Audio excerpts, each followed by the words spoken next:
August 9. అతడు సమస్తమును విడిచిపెట్టి లేచి ఆయనను వెంబడించెను. లూకా 5:28.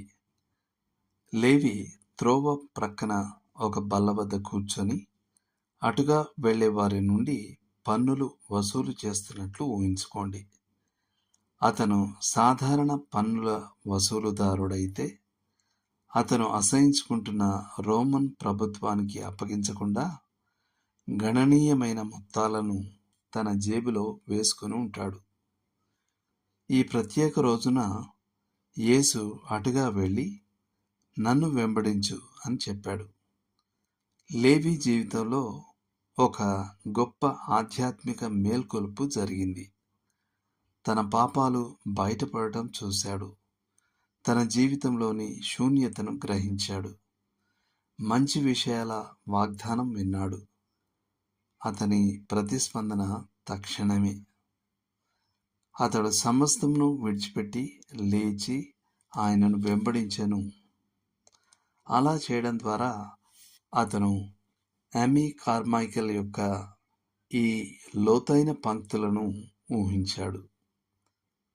ఆయన పిలుపు విన్నాను, రమ్ము వెంబడించు. అదంతే. నా భూ సంబంధమైన బంగారం మసకబారింది.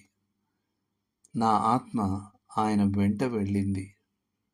నేను లేచి వెంబడించాను. అదంతే. ఆయన పిలుపు వింటే ఎవరు వెంబడించరు?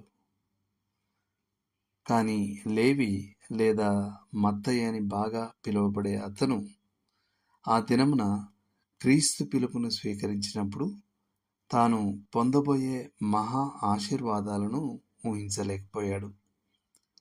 అన్నిటిలో మొదటిది, అతను రక్షణ యొక్క అమూల్యమైన ఆశీర్వాదాన్ని అనుభవించాడు. అప్పటి నుండి అతను తన చెప్పులను మడమల బదులు కాలి వేళ్లపై అరిగించాడు. అప్పటి నుండి అతను విచారంగా ఉన్నప్పుడు కూడా గతంలో సంతోషంగా ఉన్నదానికంటే ఎక్కువ ఆనందాన్ని పొందాడు. అప్పటి నుండి అతను జార్జ్ వేడ్ రాబిన్సన్ మాటల్లో ఇలా చెప్పగలడు: ప్రతి రంగులోనూ ఏదో ఒకటి జీవిస్తుంది. క్రీస్తును చూడలేని కళ్ళు వేటిని చూడలేవు. అప్పుడు మత్తయి 12 మంది అపోస్తలులలో ఒకడు అయ్యాడు. అతను ప్రభువైన యేసుతో నివసించాడు. ఆయన సాటిలేని బోధనలను విన్నాడు. ఆయన పునరుత్థానానికి సాక్షి అయ్యాడు.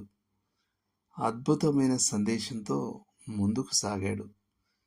మరియు చివరకు రక్షకుని కోసం తన ప్రాణాన్ని అర్పించాడు.